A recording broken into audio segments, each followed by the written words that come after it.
about these issues, the different issues surrounding coronavirus. One of the topics that we are going to address tonight relates to stress. One thing I would like to pass on tonight before the end of this lecture tonight is the importance of relationships. With coronavirus, families have been forced to stay home and be with one another. Fathers who are always on the go are being forced to stay home. Young people who usually would be in school are now home. It's been 2 months, 3 months, all over the world.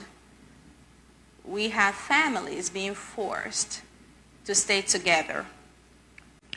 One of the issues that we have seen recently and most people have tend to overlook is the stress amongst young people. We have a lot of 14-year-olds, 15, 16-year-olds who are home. They've been forced to stay home for the last 2-3 months. And they are tired. They are burnt out. They are anxious. They're tired of watching TVs. They're tired of being on their cell phones.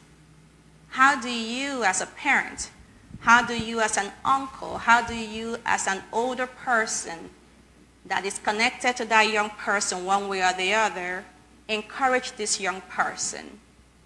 You have to talk. You must talk to them. If you're not used to talking, this is the time that talking helps.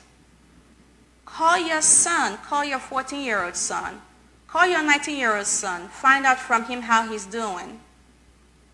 Let him know that you love him.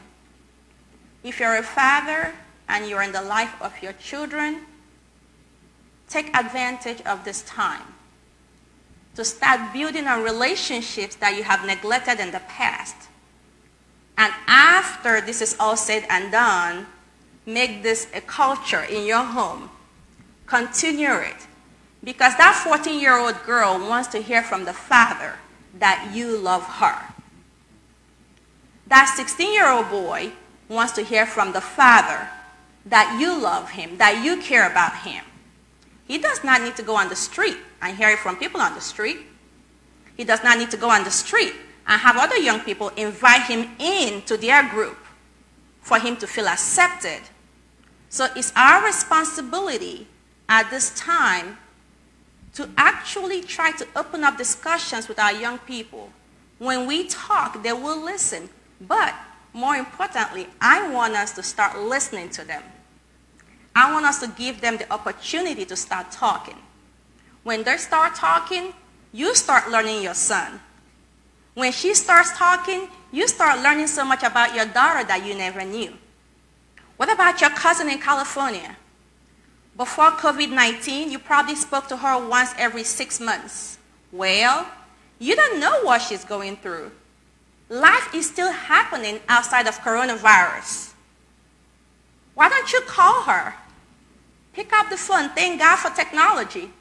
All you need to do is pick up your phone, call her, find out from her how she's doing.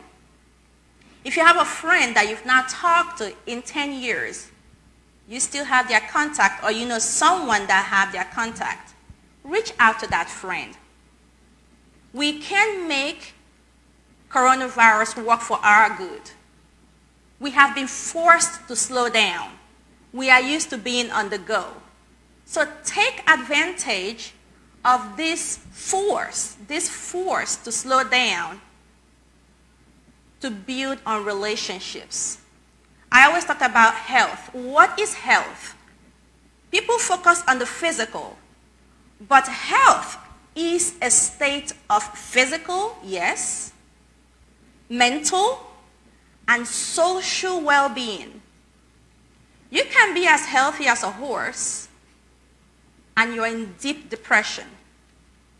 You are anxious. You're not healthy. Go talk to a doctor. You can be as healthy as a horse, and you're not in good terms with your family, with your friends, you are not healthy because you're focusing on the physical.